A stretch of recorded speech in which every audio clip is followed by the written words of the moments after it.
The 2024 Nobel Prize winner is very special. Even the Nobel Prize winners themselves were surprised when they received the call that they had won. First, the Nobel Prize in Physics went to John Hopfield and Geoffrey Hinton, the forefathers of artificial neural network design. And then the Nobel Prize in Chemistry went to David Baker, an American scientist, for his pioneering contributions to the field of protein structure design. The other half was jointly awarded to British scientist Demis Hassabis and American scientist John Jumper for their contributions to the field of protein structure prediction. Their design of a model of artificial intelligence, AlphaFolding. This artificial intelligence can now predict the three-dimensional structure of almost any protein in nature. Of the 3 Nobel Prizes in Science in 2024, 2 went to artificial intelligence researchers. Makes you wonder, how powerful will AI become? Will it become autonomous? How will it change the future of humanity? Welcome to Audible Wisdom. We've talked about the awakening of human consciousness. In this issue, we're talking about artificial intelligence, the awakening of intelligence. So far, humans have ruled the earth without competition, but we're creating something that could change that. It may be the last great invention of our species. It's the most powerful tool we have, and it will be the most powerful weapon of all. It is the invention that will soon become an intelligent being. Super artificial intelligence. It sounds like something out of a science fiction novel. Is it really going to happen? Let's start with intelligence. The origin of intelligence. Intelligence is the ability to learn, reason, acquire knowledge and skills, and use them to solve problems. Intelligence is a powerful force, and we human beings are the species that has made the most use of it. It has allowed us to break the rules of nature and take control of the planet. But the process was not easy. For most animals, the brain uses too much energy to think. It's not worth it. That's why most animals have evolved to build their bodies without increasing their brain capacity very much. But if we go back to the beginning of time and trace the origins of intelligence in living species, we can still see the emergence of many different forms of intelligence. The earliest animal brains on Earth were found in flatworms 500 million years ago. It's a small cluster of neurons that handles basic bodily functions. All the nerves had to report what they sensed to this small cluster of neurons. It then took hundreds of millions of years for living species to diversify and become more complex. Life conquered new environments, acquired new senses, and had to deal with intense competition for resources. In nature, survival is the most important thing, and the brain uses too much energy for thinking. For almost all animals, a specific intelligence that is useful for survival is enough. Earthworms, for example, have an IQ of 0.1. Snails have an IQ of 0.3. But in more complex environments, animals such as birds, squid, and mammals have evolved more complex neural structures. Their brains also have more energy-intensive capabilities, such as advanced navigation and information transfer. So the macaw has an IQ of 14. The rabbit has an IQ of 15.2. Until 7 million years ago, when primitive man appeared. We don't know how it happened, but their brains developed faster than those of their relatives. Their intelligence was very different from that of other animals. Their understanding of the world slowly went from narrow to broad. They turned a stone into a screwdriver. They turned a screwdriver into a multi-tool. They could think about all kinds of complex problems. Starting 2 million years ago, Homo erectus saw the world differently than any other species. They saw the world as something to be understood and transformed. They controlled fire. They invented tools. They created the first human civilization. Modern humans evolved from them about 250,000 years ago. We have bigger, more complex brains. This allows us to work together in large groups and communicate complex ideas. We use our intelligence to make our lives better, to explore the world and how things work. With each discovery, we ask more questions and move forward. We share what we've learned and build on old knowledge to discover new. The progress of knowledge is slow at first, then exponential. Agriculture, medicine, astronomy, philosophy, all over the world. 200 years ago, science took off, allowing us to better understand the world and accelerate progress. 35 years ago, the internet age began. Today, we live in a world created by us, for us, to meet our needs. It's an incredible new world. We've even forgotten how hard it was to get to where we are now. How big the steps on the intellectual ladder are. How long it takes to climb them. And once we do, we're instantly the most powerful species on the planet. But we may be changing that. We're building machines that are better able to take our place and complete the conquest of the planet. This may be humanity's last invention. Basic artificial intelligence. Artificial intelligence is software that uses computers to perform mental tasks. It solves problems with code on a silicon-based chip instead of neurons. At first, you couldn't call them artificial intelligence. They were just a few lines of code to show that machines could replace brain power and do very simple tasks. It wasn't until the 1960s that we began to see the first examples of what we call artificial intelligence. In 1964, the computer scientist Joseph created ELISA, a chatbot. In 1965, Edward Feigenbaum and others developed a program that could deduce the structure of a molecule from its formula. These systems are slow and require special expertise to use. The intelligence of these programs can only perform a single task in a controlled environment. It's the equivalent of the flatworms of 500 million years ago, which could do only a very limited amount of mental work. At that time, researchers lost hope in the technology. Progress in artificial intelligence research has stalled many times. But just as changing environments create new spaces for life, the world of artificial intelligence has also changed. Between 1950 and 2000, computers became a billion times faster, and programming became easier and more widespread. By 1972, artificial intelligence could recognize directions in a room. By 1989, it could read handwritten numbers. But it was still a simple tool. It couldn't match human intelligence. Until 1997, artificial intelligence beat the world chess champion. It shocked the world, and it opened up a whole world of possibilities, that we might be able to build machines that could surpass our intelligence. But chess robots aren't that smart. It's not like a flatworm, it's just a prototype of a brain. But it's probably more like a bee in that it can only do one specialized, specific task. Of course, it's so good at that particular task. So good, in fact, that humans can no longer beat an AI at chess. As computers continue to improve, artificial intelligence became a powerful tool for accomplishing more and more tasks. In 2004, it piloted a robot to Mars. In 2011, it began using specific algorithms to recommend videos that people would like to watch. But all of this was only possible after humans broke down the problem into easy-to-understand pieces that computers could solve quickly. Unless, of course, we teach AI to teach itself. Self-learning AI machines equals an AI that can learn by itself. Simply put, it's a supercomputer, using powerful information gathering and data analysis capabilities. A new generation of artificial intelligence has been created. Artificial intelligence experts have dramatically improved a type of AI software called a neural network. At first, these giant networks of artificial neurons weren't very good at performing tasks. Then they started learning on their own.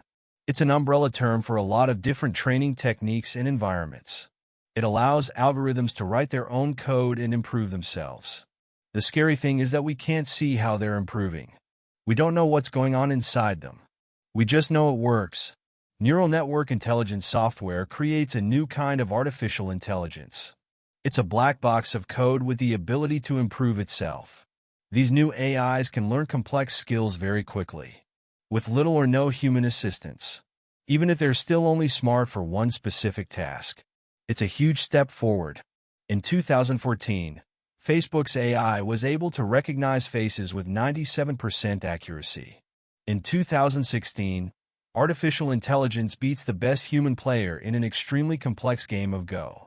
In 2018, a self-learning AI learned to play chess in just 4 hours by playing against itself, and then beat the best professional chess bot. Many AIs are already better than humans at whatever task they're trained to do. But they're still just tools. Artificial intelligence still doesn't seem like a big deal to most people. Then there's the ChatGPT chatbot. The work it does is huge. It learns how to process speech. Now, it does it better than most. It can summarize text, translate scripts. It can help with math problems. It's dealing with a much broader range of content than any AI from a few years ago. It's not making breakthroughs in any one task, but it's making breakthroughs in learning about many industries at once.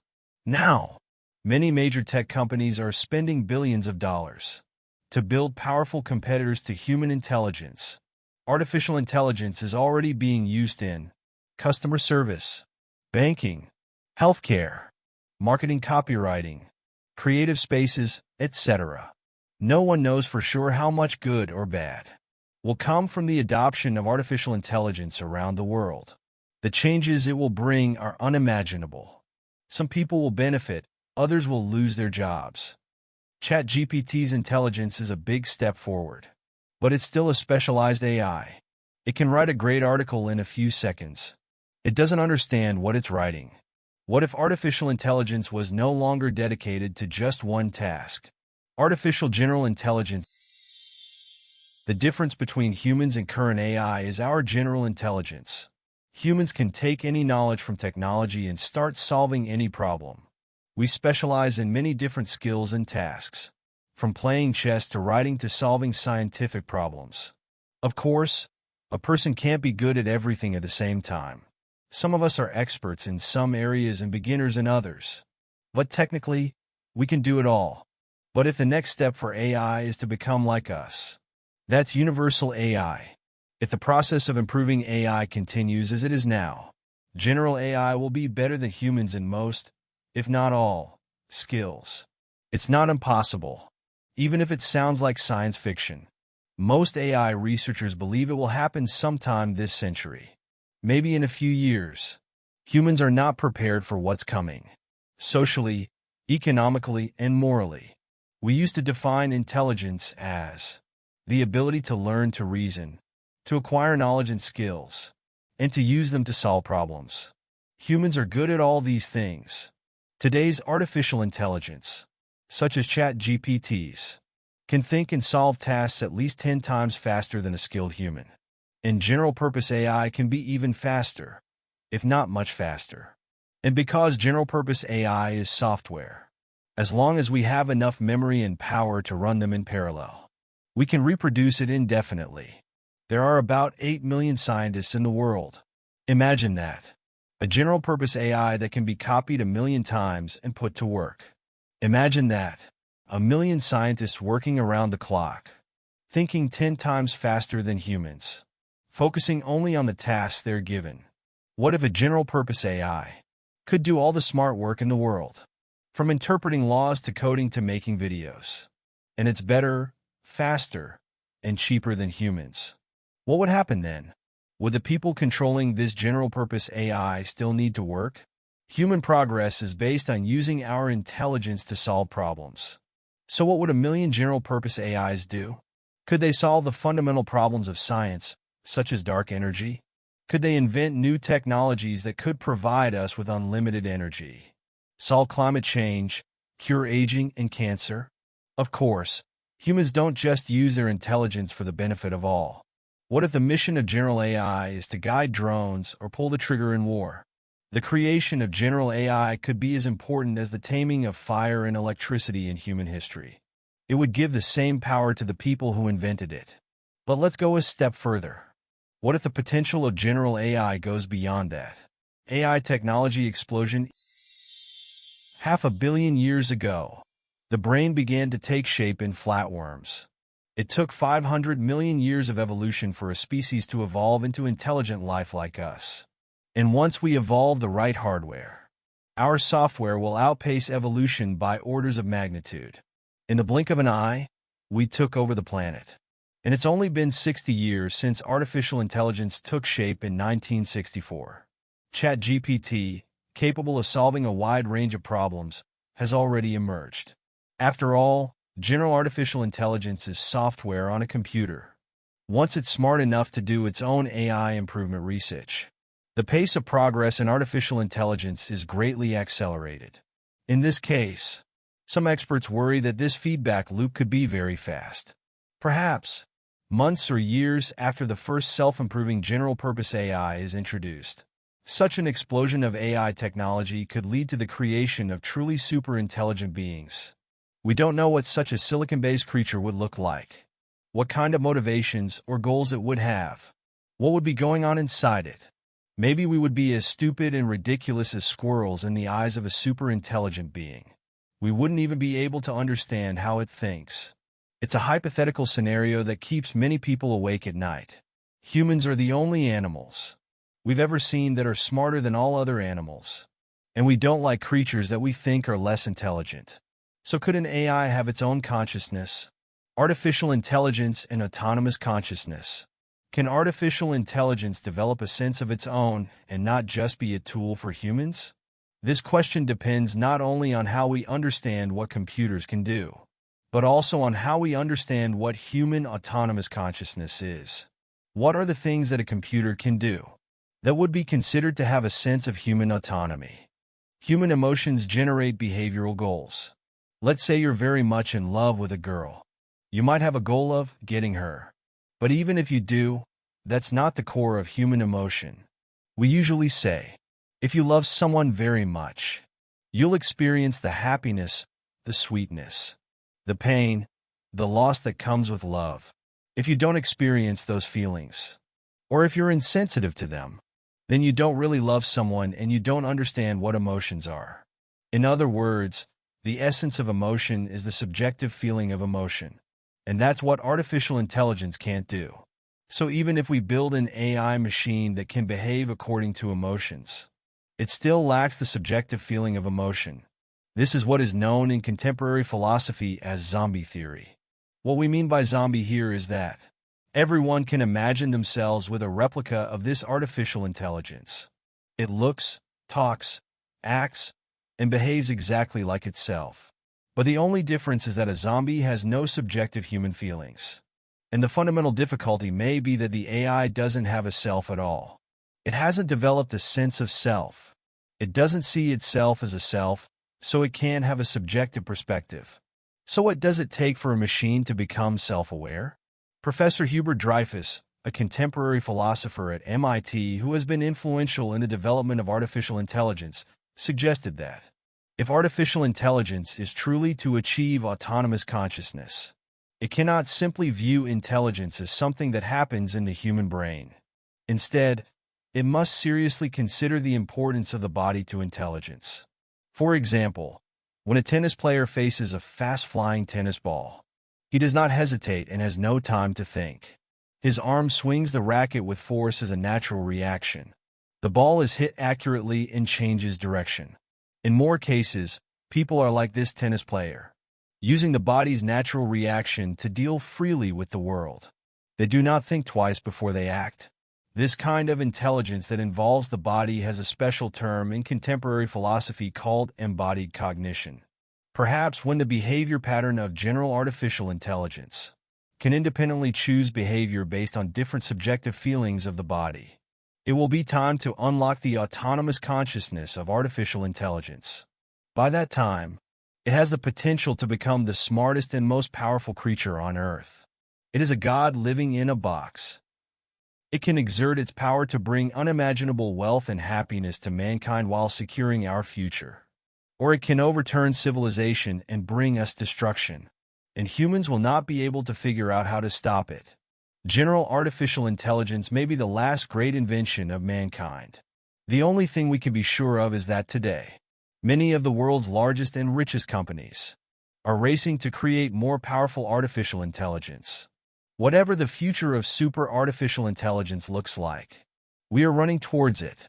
Thank you for following Audible Wisdom. If you found this video valuable, don't forget to share it with your family and friends.